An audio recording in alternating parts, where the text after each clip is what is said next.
जोहार साथियों, मैं मुकेश बिरुआ, आपका मेरे इस चैनल पर स्वागत है। आज का वीडियो इस खबर से प्रेरित है कि मध्य प्रदेश के राज्यपाल मंगू भाई पटेल, जो खुद एक आदिवासी नेता हैं, मुख्यमंत्री मोहन यादव की मौजूदगी में अफसरों पर भड़क पड़े। उन्होंने एक सवाल पूछा, क्या आदिवासियों के बच्चे सरकार के कार्यक्रमों में केवल डांस करने के लिए हैं? आपने देखा होगा कि जब कोई सांस्कृतिक कार्यक्रम हो, कोई सांस्कृतिक उत्सव हो, कोई वीआईपी इवेंट हो, कोई उद्घाटन समारोह हो, तो मंच पर सबसे पहले किसे बुलाया जाता है? आदिवासी बच्चों को, आदिवासी नृत्य समूह को। उनका नाच, उनकी वेशभूषा, उनके ढोल नगाड़े, उनकी मुस्कान, और फिर कैमरे घूमते हैं, तालियां बजती है, नेताजी खुश होते हैं और अखबारों में फोटो छपती है और अगले दिन सब कुछ फिर वैसा का वैसा। लेकिन सवाल यह है, क्या यह सम्मान है या आदिवासी संस्कृति का इस्तेमाल? क्या आदिवासी बच्चे या आदिवासियों के नृत्य मंडली इस देश की सांस्कृतिक गरिमा का प्रतिनिधित्व कर रहे हैं या उन्हें सिर्फ एक सजावटी, सुविधाजनक, उत्सव भरी छवि में बदला जा रहा है? मैं यह कहना चाह रहा हूँ कि यह मुद्दा सिर्फ नाच का नहीं है, यह मुद्दा है नाच के बहाने आदिवासी पहचान के इस्तेमाल का। और जब संस्कृति को सिर्फ मंच की शोभा बना दिया जाता है, तब सम्मान खत्म हो जाता है और शोषण शुरू हो जाता है। लेकिन एक बात हम सभी जानते हैं कि आदिवासी नृत्य, आदिवासी संगीत, आदिवासी परंपराएं कमतर तो नहीं हैं। वह भारत की सबसे समृद्ध जमीनी और जीवित सांस्कृतिक परंपराओं में से है। समस्या कला में नहीं है, समस्या कला के उपयोग में है। जब कोई संस्था कहती है कि कुछ रंग चाहिए तो ट्राइबल डांस रख लेते हैं। जब कार्यक्रम में डाइवर्सिटी दिखानी है, फोटो अच्छी लानी है, तो आदिवासी बच्चे अपने पारंपरिक परिधान में अच्छे लगेंगे, लोगों को फोक फील आनी चाहिए। तो यह सम्मान नहीं होता, यह होता है कमोडिफिकेशन, यानी इंसान और उसकी संस्कृति को वस्तु बना देना। आदिवासी कलाकार कलाकार नहीं रह जाते, वे कंटेंट बन जाते हैं। और आदिवासी बच्चे मनुष्य नहीं रह जाते हैं, वे विजुअल अट्रैक्शन बन जाते हैं। और यही इस पूरे मुद्दे की जड़ है। देखा जाए तो यह देश भर में यह पैटर्न दिखता है। अब बात सिर्फ एक जगह की नहीं है, यह पैटर्न देश के कई हिस्सों में हम देख सकते हैं।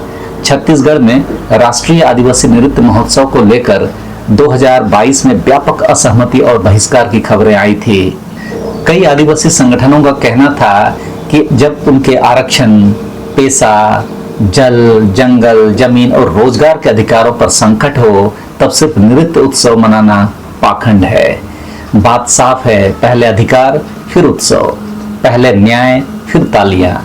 अगर समुदाय को वास्तविक सुरक्षा नहीं मिली तो उसका नृत्य केवल एक शो बन जाता है। महाराष्ट्र, खासकर पुणे जैसे शहरों में गणेश उत्सव के दौरान आदिवासी नृत्य मंडलियों को बुलाने की परंपरा है। लेकिन कई रिपोर्टों में यह भी सामने आया है कि कलाकारों को मनचाहा भुगतान नहीं मिलता, उन्हें डिस्काउंट के लिए कहा जाता है और उनकी कला को एक लोक आकर्षण की तरह बेचा जाता है। यहाँ सवाल यह नहीं है कि उन्हें बुलाया गया, सवाल यह है कि क्या उन्हें बराबरी का सम्मान मिला, क्या बराबरी का मेहनताना मिला, क्या उनकी कला को गंभीरता से लिया गया? अगर जवाब नहीं है तो यहाँ उत्सव नहीं, उपभोग है। उड़ीसा में आदिवासी मेला जैसे आयोजनों में आदिवासी नृत्य और संस्कृति को मंच मिलता है। यह अपने आप में गलत नहीं है, लेकिन कई बार यह मंच शहरी दर्शकों के लिए एक एक्सोटिक शो बन जाता है। लोग संस्कृति को समझने नहीं आते, वे उसे देखने, सराहने, फोटो खींचने और सोशल मीडिया पर पोस्ट करने के लिए आते हैं। यानी आदिवासी संस्कृति को समझा नहीं जा रहा, उसे कंज्यूम किया जा रहा है। अरुणाचल और पूर्वोत्तर के कई कार्यक्रमों में आदिवासी बच्चों को राष्ट्र की विविधता के प्रतीक की तरह प्रस्तुत किया जाता है। कभी यह सच में एक अवसर होता है, लेकिन कई बार यह केवल एक विजुअल डिस्प्ले बन जाता है, जहां बच्चा मंच पर है पर उसका समुदाय हाशिए पर है। असली समस्या क्या है? पहली बात तो आदिवासी को भोला भाला फोकलोर बना देना। मुख्य धारा का समाज आदिवासियों को अक्सर एक फ्रेम में देखता है, सरल, प्राकृतिक, खुश मिजाज, नाचने गाने वाले और कमर्शियल कार्यक्रम के लिए वाइब्रेंट। सुनने में यह तारीफ लगती है, लेकिन असल में यह बहुत संकुचित और खतरनाक भी है। क्यों? क्योंकि इससे आदिवासी व्यक्ति एक समाज नहीं रह जाता, वह एक सांस्कृतिक प्रतीक बन जाता है, एक प्रदर्शन, एक शो। दूसरी बात विकास की राजनीति की है। जिनके जंगल छीने जा रहे हैं, जिनकी जमीनें ली जा रही है, जिनके गांव विस्थापित किए जा रहे हैं, उन्हीं से कहा जाता है कि थोड़ा नाचिए, कार्यक्रम अच्छा लगेगा। यह बहुत कठोर विडंबना है। आप उनके संसाधन लीजिए, उनकी जमीन लीजिए, उनकी भाषा, स्कूल, स्वास्थ्य, रोजगार, सब पर चुप रहिए और फिर मंच पर उनसे सांस्कृतिक रंग मांगिए। यह सम्मान नहीं, यह नीतिगत पाखंड है। तीसरी बात, बच्चों की मासूमियत का इस्तेमाल। जब आदिवासी बच्चों को बुलाया जाता है तो मामला और गंभीर हो जाता है, क्योंकि बच्चा सवाल नहीं पूछता, बच्चा बस प्रस्तुति देता है, बच्चा तालियां सुनता है, बच्चा फोटो में अच्छा दिखता है, लेकिन असली सवाल है क्या उसके स्कूल में शिक्षक हैं, क्या उसे पर्याप्त पोषण मिलता है, क्या उसके गांव में अस्पताल है, क्या उसकी भाषा को शिक्षा में जगह है, क्या उसके परिवार को सुरक्षित जमीन मिली है। अगर नहीं तो उसके बच्चे के नाच का उपयोग सिर्फ एक दिखावटी सफलता है। अब जब सरकारी कार्यक्रम में आदिवासियों के नाचने की बात हम कर रहे हैं तो इस चर्चा में सौवेंद्र शेखर हंसदा की किताब the Adivasi will not dance की बात करना जरूरी हो जाता है। यह सिर्फ एक किताब नहीं है, यह एक प्रतिरोध है। इस पुस्तक की शीर्षक कहानी एक बहुत ही खास संदेश देती है। जब आदिवासियों की जमीन छीनी जा रही हो, जब विकास के नाम पर विस्थापन हो रहा हो, जब उनके जीवन पर सत्ता और पूंजी कब्जा कर रहे हों, तब उनसे नाच की अपेक्षा करना क्रूर मजाक है। कहानी का केंद्रीय विचार कह रहा है कि जब न्याय नहीं तब उत्सव झूठा है, जब घर नहीं तब नृत्य मजबूरी है, जब समुदाय की जमीन छीन ली जाए तो उसका मनोरंजन मांगना अपमान है। यही कारण है कि यह किताब इतनी सटीक लगती है, क्योंकि वह आदिवासी जीवन को एक्सोटिक नहीं बनाती, वह उसे सच की तरह रखती है। वह बताती है कि आदिवासी संस्कृति कोई मंच की सजावट नहीं है, वह स्मृति है, वह संघर्ष है, वह प्रतिरोध है। और जब सत्ता उसे अपने हित के लिए इस्तेमाल करती है तो उसकी आत्मा को चोट पहुंचती है। लेकिन दुर्भाग्य की बात तो यह भी है कि इस किताब को 2017 में झारखंड सरकार ने प्रतिबंधित कर दी है, लेकिन इसने आदिवासी अस्मिता की आवाज को स्थायी रूप से दर्ज कर दिया है। मैंने उससे पहले ही किताब अमेज़न से ले ली थी। खैर, आगे बढ़ते हैं। अब सवाल उठता है कि यह मानसिकता आती कहां से है।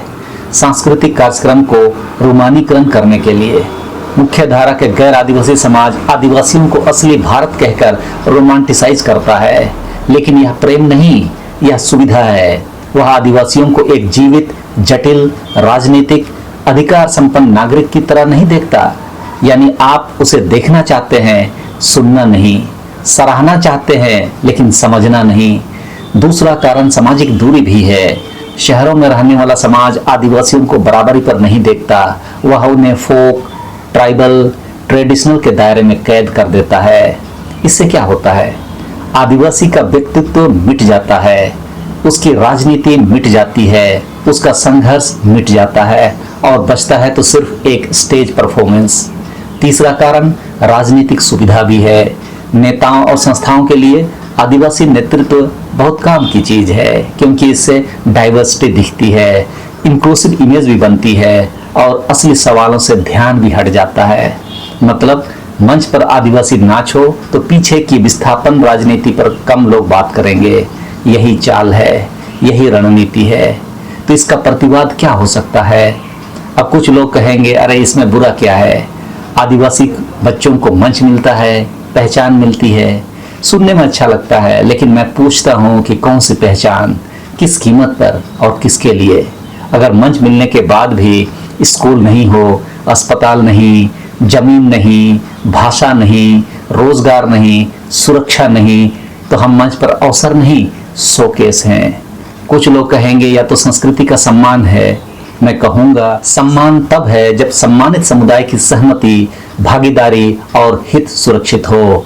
सिर्फ तालियां बजाकर, फोटो खिंचवाकर और बच्चों को नचाकर सम्मान नहीं हो जाता। और एक बात, अगर आप किसी संस्कृति को बार बार सिर्फ प्रदर्शन की वस्तु की तरफ पेश करते हैं तो धीरे धीरे वह समुदाय खुद को उसी फ्रेम में देखने लगता है। यानी आपकी नज़र उसकी पहचान बन जाती है और यह सबसे खतरनाक बात है। अब इसका समाधान क्या हो सकता है? अब अगर हम सिर्फ गुस्सा करके रुक जाएं तो बात अधूरी रह जाएगी, इसीलिए समाधान भी साफ होना चाहिए, सहमति अनिवार्य होनी चाहिए। आदिवासी कलाकारों और बच्चों को केवल बुला लेना काफी नहीं है, उनकी स्पष्ट सहमति होनी चाहिए, उनकी शर्तें मानी जानी चाहिए। दूसरा कि उचित भुगतान होना चाहिए। उनकी कला मुफ्त मनोरंजन नहीं है, वह श्रम है और श्रम का भुगतान उचित सम्मान से होना चाहिए। तीसरा, बच्चों के मामले में कुछ नैतिक सीमा भी होनी चाहिए। बच्चों को ऐसी परिस्थितियों में न धकेला जाए जहां वे केवल प्रतीक बनकर रह जाएं। उनकी शिक्षा, सुरक्षा और विकास पहले आए। चौथा है कि संस्कृति के साथ अधिकार की भी बात हो। अगर मंच पर आदिवासी नृत्य है तो उसी मंच पर जल, जंगल, जमीन, पेशा, शिक्षा, स्वास्थ्य, विस्थापन और प्रतिनिधित्व की भी बात होनी चाहिए। पांचवा, आयोजन में वे सिर्फ प्रतीक नहीं बल्कि उनकी भागीदारी भी होनी चाहिए। आदिवासियों को केवल दिखाने के लिए नहीं, निर्णय लेने के लिए भी शामिल किया जाना चाहिए। छठवां है, एक्सोटिक की भाषा बंद होनी चाहिए। आदिवासी कला को अनोखी, देसी, रिच कल्चर, वाइल्ड चार्म जैसी उपभोक्ता भाषा में कैद करना बंद होना चाहिए। उसे उसकी राजनीतिक और ऐतिहासिक गरिमा में देखिए। बात साफ है कि आदिवासी बच्चे आपकी सांस्कृतिक सजावट नहीं है। आदिवासी नृत्य आपकी राजनीतिक तस्वीर का बैकग्राउंड नहीं है। आदिवासी संस्कृति कोई शोपीस नहीं है। जब तक इस देश में आदिवासी समुदाय को जल, जंगल, जमीन, भाषा, शिक्षा, स्वास्थ्य, रोजगार और सम्मान नहीं मिलेगा, तब तक उससे नाच की अपेक्षा करना नैतिक नहीं है। तालियां देने से पहले न्याय दीजिए, फोटो खिंचवाने से पहले अधिकार दीजिए, सांस्कृतिक मंच बनाने से पहले उस समुदाय को गरिमा दीजिए। क्योंकि संस्कृति बचानी है तो समुदाय बचाइए, नृत्य बचाना है तो शोषण रोकिए और आदिवासी को प्रदर्शन नहीं, इंसान समझिए। यह मुद्दा सिर्फ नृत्य का नहीं है, यह मुद्दा है कौन किसे देख रहा है, कौन किसे इस्तेमाल कर रहा है, कौन किसकी गरिमा से अपना मंच चमका रहा है। शोभेंद्र शेखर हंसदा की किताब हमें याद दिलाती है कि कभी कभी नाचने से इनकार करना ही सबसे बड़ा प्रतिरोध है। और शायद आज सबसे जरूरी सवाल यही है, क्या हम आदिवासी संस्कृति को सच में सम्मान देना चाहते हैं या सिर्फ उससे अपना मन सजाना चाहते हैं? आप इस बारे में क्या सोचते हैं? कमेंट में जरूर बताएं। तो इस वीडियो में समय के लिए इतना ही। सबों को धन्यवाद। जोहार।